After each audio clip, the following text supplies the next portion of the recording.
The West Africa Democracy Radio, broadcasting on 94.9 FM and worldwide on wadr.org. Welcome to Newslink, and here are the top stories.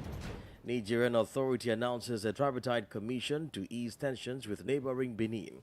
Authorities in southern Nigeria intercept 4 billion naira worth of assorted ammunition from Turkey. And so on Friday, 21st of June 2024, a suspicious container was subjected to thorough physical examination. The result reveals 844 units of assorted rifles. Debate in the Gambian parliament begins on President Adama Barrow's State of the Nation address.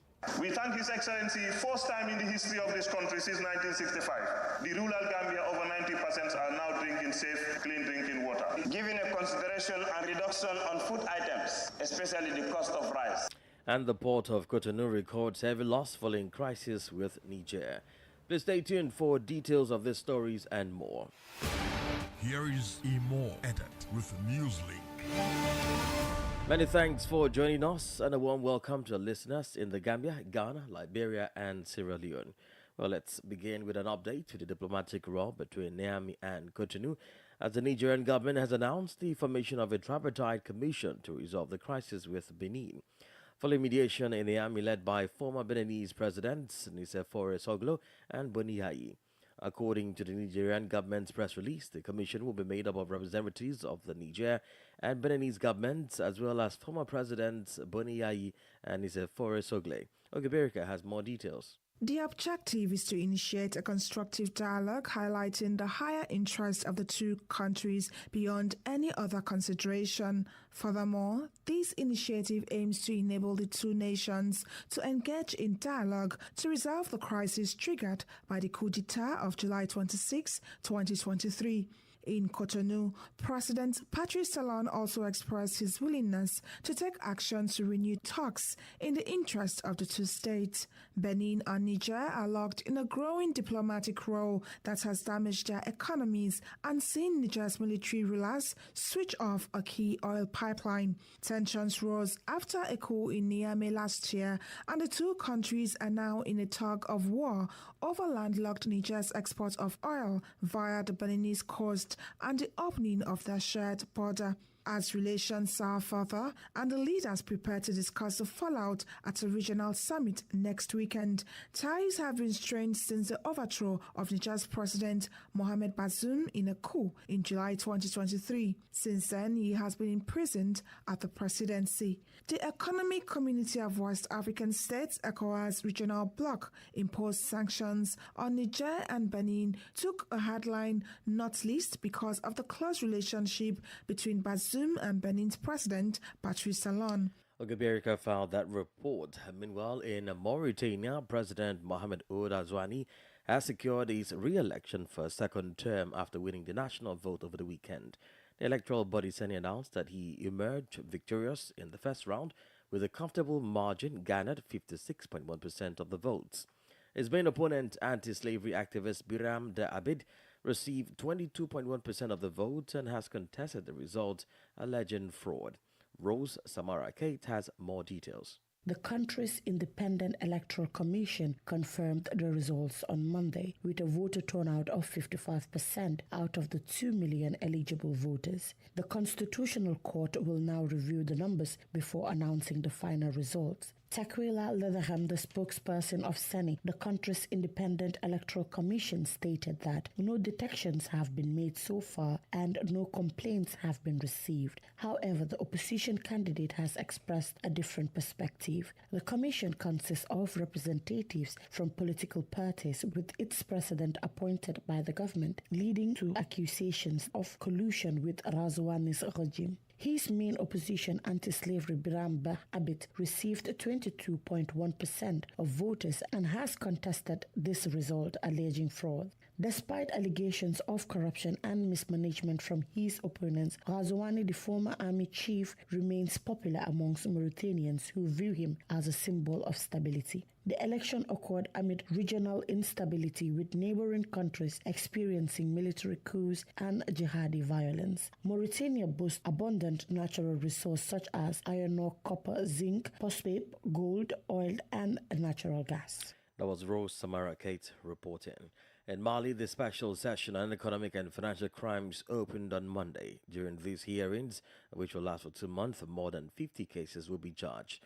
181 people, including former ministers of the regime of the late Ibrahim Boubacar Keïta, are involved in these cases. They are accused of alleged damage to public property, forgery and use of forgery, money laundering and breach of trust. Augustine Koli has more details. The marathon trial, which opened yesterday at the Bamako Court of Appeal, will run for the next 2 months, during which the magistrates of the court will decide 51 cases in total. Notable among them are the case of the Mali airport, rabbits from cotton producers, among others. A total of 181 people will be interviewed, including dignitaries who served under the regime of the late Ibrahim Boubacar Keïta. Some of them are Bakary Togola, former president of the cotton producers, and Boari File Sissoko, a former minister of economy and finance. Hamandou Gendou is the Attorney General at the Bamako Court of Appeal. During his intervention, the president of the Court of Appeal, Faraji Baba, indicated that corruption constitutes an obstacle to the proper functioning of state services. As a reminder, each case will be heard each week until August 30. For several months, the Malian authorities have engaged in a relentless fight against corruption, with these hearings forming an integral part of that exercise. Augustine Koli reporting there.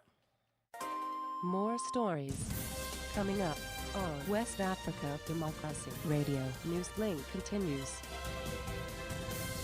We head over now to Nigeria, where the Customs Service in the southern state of Rivers has intercepted a shipment of assorted arms and ammunition originating from Turkey and estimated to be worth about 4 billion naira, approximately $2.6 million. At a meeting to announce this major boss, the Comptroller General of Customs, Bashir Adeni, revealed that the 40-feet container was under surveillance all the way. He said the interception occurred on the 21st of June 2024. Bashir Adeni is the Comptroller General of the Nigerian Customs Service, and he provides details on the items that were intercepted. We had followed its sail across continents as we benefited immensely from credible information produced through our collaboration with intelligence communities both at the local, national and international levels. So working within our local structures in Nigeria, we followed diligently as the importer of this container attempted to circumvent our procedure through the outlet of a private bonded terminal. And so on Friday, 21st of June 2024, the suspicious container was subjected to thorough physical examination. The result reveals the following alarming content: 844 units of assorted rifles. Number 2, 112,500 pieces of live ammunition. And I would just like to quickly break the numbers down. The numbers include 764 units of Tomahawk Joseph Magnum Black Pump Action Rifles, 10 units of Venom Caron Gunmakers Joseph Magnum Silver Pump Action Rifles, 50 units of Vrenny Cannon Gunmaker Double Barrel Rifles. The duty paid value is estimated at 4,171,710,000 naira only. In connection with this seizure, we have 3 suspects in our custody. Bashir Adeni is the Comptroller General of Nigerian Customs. From the Gambia, National Assembly members on Monday began heated debate over President Adama Barrow's recent State of the Nation address. President Barrow's speech, which outlined his administration's achievements and future plans, drew mixed reactions from parliamentarians. Our Banjo correspondent Sankle Janko has more details in this report. Supporters of the president praise his emphasis on economic growth, healthcare improvements and education reforms. They highlighted the significant progress made in infrastructure development and lauded the government's efforts in boosting tourism and agriculture sectors. Member for Lower Fuludu, Jibimbalo and Omar Job of Nyani were pleased with the president's address. I thank the Minister of Agriculture and the President. Coming from the food basket of this country, that is the Jakali Pachar, we were given seeds that the President talked about, and I'm here to attest that. We were given the subsidies of fertilizer, farm inputs were there. We thank His Excellency, first time in the history of this country since 1965. The rural Gambia, over 90% are now drinking safe, clean drinking water. Giving a consideration and reduction on food items, especially the cost of rice. But thank God, at least it is mentioned in the sooner address that issue will soon be addressed. According to these supporters, President Barrow's address was a clear reflection of a promising future for the nation. However, not all members of parliament shared this optimistic view. Critics argue that the president's speech lacked substance and failed to address key issues facing the country. Member for Kiang West constituency Solaj Sise and Councillors Almami Jiba had these to say. Security issues, particularly about the drug issues that we are confronted with in our country. Where is the drug coming from? Before people abuse, it must have come from somewhere and entered our country. If the government does not address that one, we will accuse them of allowing it in the country. The president has alluded in his speech that he has given a lot of scholarship. Give scholarship, but paying those scholarship is a problem. Civic educations, for example, Demban is up running. I disagree with the speech of the president. I think he is not much informed. Kanilai is still stagnant. Opposition leaders pointed to persistent problems such as unemployment, corruption, and inadequate social services. As the debate continues, it is clear that the nation remains divided on the effectiveness of President Barrow's leadership. For Newslink and West Africa Democrats Radio, I am Sankula Janka reporting from Banjul.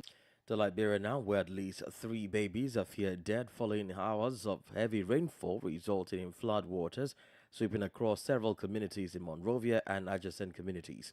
The floods damaged the belongings of several communities in the Johnsonville, Logan Town, Belle Town, as well as the Lofa community and the New Israel community, among others.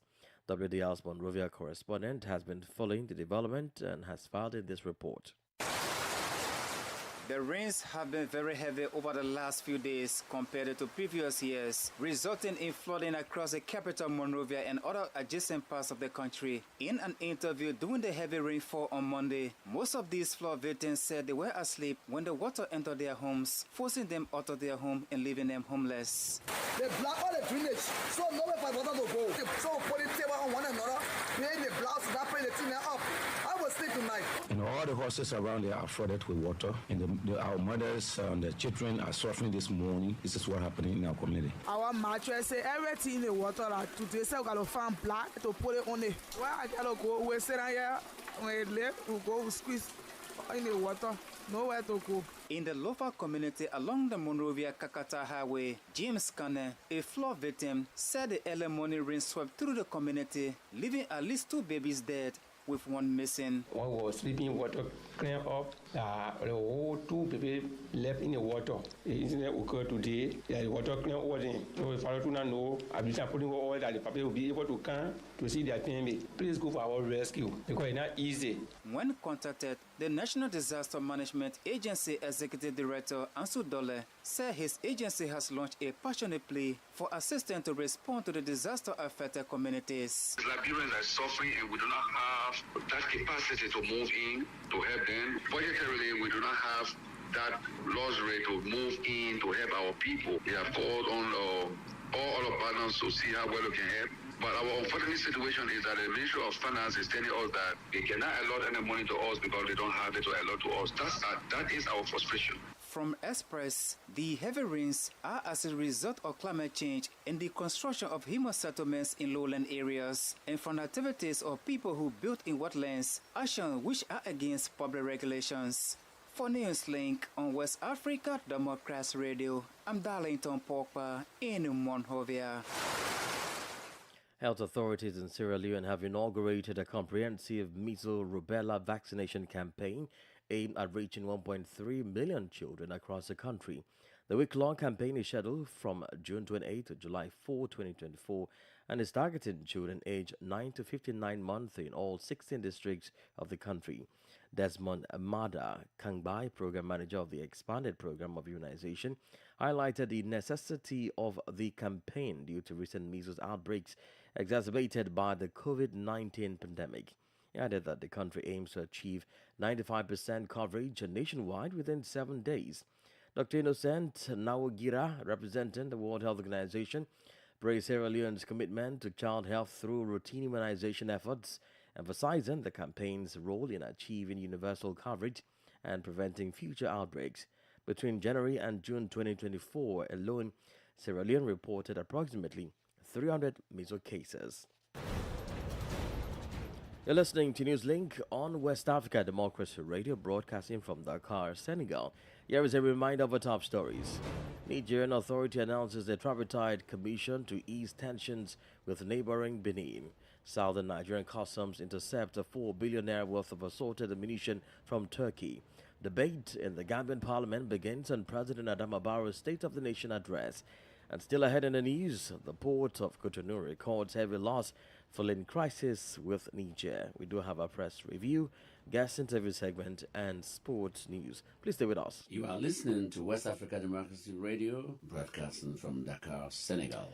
Well, don't forget you can listen to us live on wadr.org, YouTube, and Facebook. In Côte d'Ivoire, the government has started implementing a ban on the import of vocational refrigerators and air conditioners. The ban, which took effect on Monday, was announced by the Ivorian Deputy Director of the National Fund for Energy Management, FONAME, and awareness raising at the General Directorate of Energy, Asie Nuhu Adamo. According to the authority, from now on, only new refrigerators, air conditioners, and lamps that have an energy label that complies with the standards of the West African Economic and Monetary Union, WEMU, will be authorized. The main purpose of this decision is to guarantee the energy labels of the devices on the market and allow consumers to make their choice fully without inconvenience. The decision is also part of the decree made by the government on November 27, 2020, in application of a directive from the UEMOA member states of June 2020. The International Monetary Fund (IMF) has revised upwards Ghana's projected 2024 economic growth from 2.8% to 3.1%. Ghana's economy grew by 4.7% in the first quarter of 2024, the highest in 2 years. According to the IMF, despite a difficult global economic environment, Ghana's reforms are bearing fruits and signs of economic stabilization are emerging. The IMF also identified that growth has proven more resilient than initially envisaged, while inflation is declining rapidly from its 2022 highs. WDL's Accra correspondent Nadi Tete reports. Speaking at a joint press conference following an executive approval of the $360 million third tranche under the IMF program, IMF Ghana Mission Chief Stefan Rude disclosed that Ghana's strong performance of indicators compels the fund to adjust the expected growth targets upwards. Signs of economic stabilization are emerging. For example, economic growth has proven more resilient than initially envisaged. Therefore, we are revising our growth projection up from 2.8 to 3.1% for 2024. Inflation is declining rapidly, from 54% in December 2022 to 23% in May 2024. And Ghana's international reserves have been increasing. The fund, however, expressed worry that the pending general election in December 2024 could pose some possible risks to gains made under the program with Ghana. In response, Ghana's Finance Minister Dr. Mohamed Amin Adam reaffirmed the government's dedication to fiscal discipline and responsible spending, ensuring that the economic policies remain on track despite the 2024 elections. Here is Stefan Rude again. Looking ahead, staying the course by adhering to the committed policy and reform agenda remains essential to fully restore macroeconomic stability and debt sustainability, especially in the context of the upcoming general elections. We welcome the commitment from Minister Adam and various other government officials to stay the course on reforms. Meanwhile, banking consultant and financial analyst Dr. Richmond Itiahene is urging the government to institute measures to build up the country's reserves to ensure it is able to repay its loans when the times are due. The first thing that we have to build ourselves, what are we going to do to be able to build reserves, foreign reserves, to be able to pay for the debt that has been rescheduled? In May 2023, Ghana secured an IMF program to support post-COVID economic recovery, focusing on restoring fiscal sustainability. For WADR, Nadidi Teti, Accra. This is the newspaper review. Stay abreast and find out what the top stories are in your country. This is the newspaper review. The newspaper review. Well, let's join Danit in Pop and Monrovia for the newspaper review. We begin the review process with the front page Africa newspaper.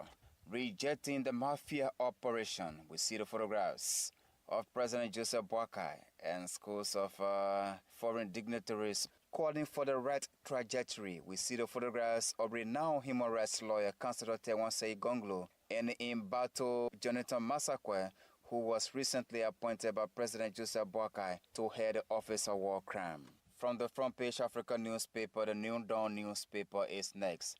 Opposition in LA 2029 rally. We see the photographs of former President George Weah and Musa Hassan Belati of the collaborating political parties. LDEA burns drugs worth over 2 million. That's the Liberia Drug Enforcement Agency. On the back page of the New Dawn newspaper, motorcyclists set truck ablaze over police death. An angry crowd led predominantly by motorcyclists has set a truck ablaze in the Kawe community of Mosserado County after it killed a motorcycle operator recently in a road accident. The horrible incident occurred Saturday afternoon, June 29, 2024, around the Kawe Bridge. We will leave it right there. The rest of the articles on the back page of the New Dawn newspaper are all advertisements. From the New Dawn newspaper, the New Liberia newspaper, published by the Ministry of Information, Cultural Affairs and Tourism, is next. President Boakai wants more Liberians attend Regional Maritime University. We see the President Joseph Boakai on the front page and scores of graduates of the Ghanaian Maritime University on the front page of the New Liberia newspaper.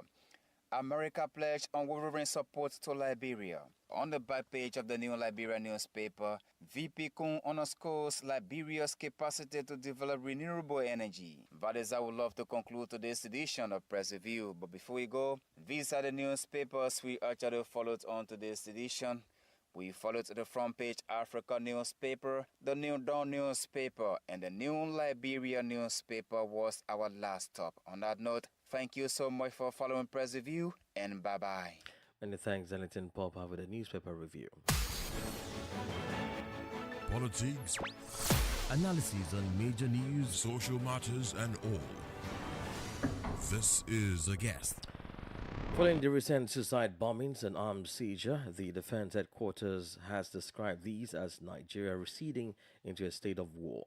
The country's Director of Defense Media Operations, Major General Edward Buba, on Tuesday, while reenacting the gory incident that led to the loss of lives in the Goza local government area of Borno State, northeast Nigeria over the weekend, said this despicable act is a response to recent successes in ongoing military operations. He added that the recent operations have decapitated the leadership of the terrorists, depleting their resources, reduced their support base, and reduced their influence. Corroborating this in an interview with WDR security expert Dr. Melvin Edge said while successes on the part of the military may have been recorded, however, there is need to improve local intelligence gathering. Let me start by saying, despite the effort of naysayers, we are making progress in Nigeria. The security of this country has continued to improve, but we have the issue we have in northeast and part of Nigeria. They are mostly asymmetric warfare, and this warfare are warfare from people who will naturally give up. They won't give up. They will always want to fight back. Our security agencies are doing their best. The president is committed. His service chiefs are committed to ensure that we have a very safe and peaceful country.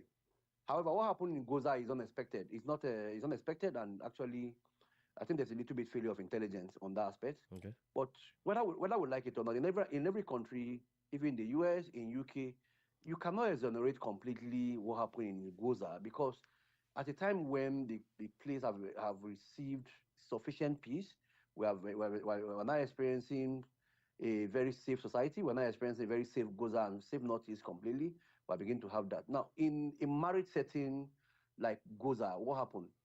You cannot begin to screen everybody. These were teenage suicide bombers. They were girls who were less than 18 that this Boko Haram have de-radicalized. Yes, they were about I think the most senior among them was about 14, 15. What this means is that we are beginning to have resurgence of suicide bombers. These girls were purely teenage that have been brainwashed to become the suicide bombers. So You cannot excuse that in every part of society. These are rural areas that you don't have some level of sophistication. There are no cameras. Yeah, but do you think this leaves the Nigerian military overwhelmed a bit? I do not agree. They are not overwhelmed. These are not. This is not a direct combat. Direct combat. These are asymmetric warfare. When they plan, you are not there.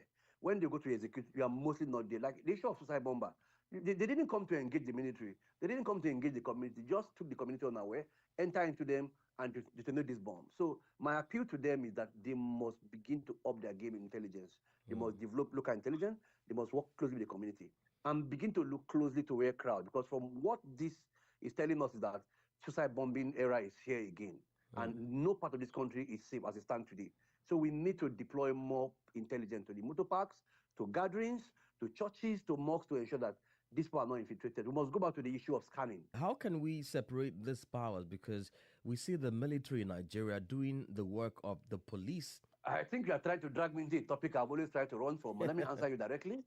If our police people have been very effective, the military won't have need to come in. Let me be that very bold. But the military swore to protect our territorial integrity. Their duty is to protect lives and properties of the same Nigerians. So we have military operations in the 32 states out of 36 states of Nigeria. That's because there's a failure on the part of some security agencies who are not doing their work. Dr. Melvin Echa is a security expert. Very sporting to Sankle Janko. Hello out there, warm welcome and thank you for joining us. Eritrea's Binyam Girmay became the first black African to win a Tour de France stage. This comes as he finished first ahead of Colombia's Fernando Gaviari in second and Belgium's Anote Delay in third. Cavendish was tipped as the pundit's favorite to claim a record 35th stage win. However, he had a crash just over 2 kilometers from the line on the 330.8 kilometer route from Piacenza left many riders according to media reports. In football, Nigeria attacker Ademola Lookman has been named the best African international footballer at the Ghana Football Awards in Accra. According to media reports, the Super Eagles and Atalanta winger beat fellow national teammate Victor Boniface and Edmond Topsoba of Bayer Leverkusen to the accolade. Lookman was recognized for his impressive season with the Italian Giants. He led them to their first ever European title after scoring a hat-trick in the Europa League final against Leverkusen. Lookman succeeds Napoli forward Victor Osimhen, who won the award last year. And that's it for sports. It's back to you. And we've come to the end of this edition of Newslink on West Africa Democracy Radio, broadcasting from Dakar, Senegal. Thank you for listening, and many thanks to Christian McCready and Mardoju for the technical assistance. Let's keep the conversation coming on all of our social media platforms: X, formerly Twitter, Instagram at WDR News, and Facebook West Africa Democracy Radio English Service. I am Imo Edet. Good afternoon.